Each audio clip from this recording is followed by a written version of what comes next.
மரித்தோரிலிருந்து முதல் பிறந்தவரும் பூமியின் ராஜாக்களுக்கு அதிபதியுமான ஆண்டவராகிய இயேசு கிறிஸ்து நாமத்தினால இந்த கால வேளையில உங்களை வாழ்த்துகிறோம்.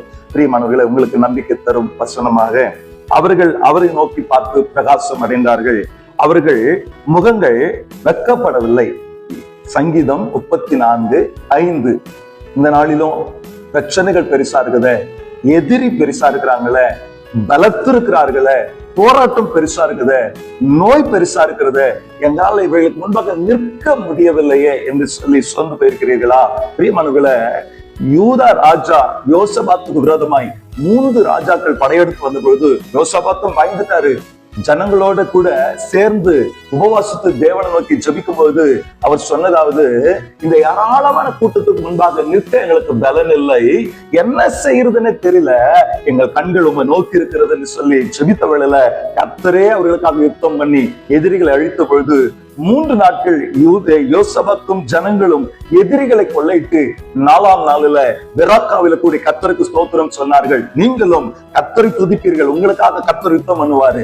நீங்க உபவாசித்து ஜெபம் பண்ணுங்க, கூடுமான அளவும் உங்க குடும்பத்தாரும் உபவாசித்து ஜெபம் பண்ணுங்க. கர்த்தர் உங்களுக்காக பெரிய காரியத்தையும் யுத்தம் பண்ணுகிறதையும் கண்டு கர்த்தரை ஸ்தோத்தரிப்பீங்க, சொந்து போகாதீங்க. அப்படிப்பட்ட விசுவாசத்தோடு இந்த நாளை தோணுங்க, கர்த்தரை நோக்கி பாருங்க, உங்களுக்காக கர்த்தர் யுத்தம் பண்ணுவார். மறக்காம கர்த்தருக்கு நன்றி சொல்லுங்க. நாம் ஜெபம் பண்ணலாம். எங்கள் அன்பின் பரலோக தகப்பனே, எந்த நாளிலும் கூட நாங்க என்ன செய்யறதுன்னு தெரியலையே, ஏராளமான பெரிய பிரச்சனை, பெரிய போராட்டத்தை நாங்க என்ன பண்ண போறோம், முன்பாக நிற்க எங்களுக்கு பலன் இல்லையேன்னு சொல்லி ஏக்கத்தோடு நின்றுகிறவர்களுக்கு உங்களுடைய வார்த்தையை கர்த்தர் நீர் பேசியிருக்கிறீங்கப்பா. பலன் அடைந்து கர்த்தாவை நோக்கி பார்த்து பிரகாசம் அடைந்து உமக்கு நன்றி சொல்லுகிற கூட்டம் உள்ளவர்களாய், நன்றி சொல்லுகிற ஜனங்களாய் நீ நிறுத்தும்படியாய் ஆண்டவரே, ஜனங்களுக்காக யுத்தம் பண்ணுகிற தேவன் காரியங்களை நீர் வாய்க்கு செய்யும்படியாய் ஜெபிக்கிறோம். நீர் அப்படியே செய்கிற கிருபைகளுக்கு ஸ்தோத்திரம். காண்கிற கேட்கிற யாவரையும் இயேசு கிறிஸ்துவின் நாமத்தில் ஆசீர்வதித்து இயேசு கிறிஸ்துவின் நாமத்தில் ஜெபிக்கிறோம் நல்ல பிதாவே, ஆமென். May God bless you.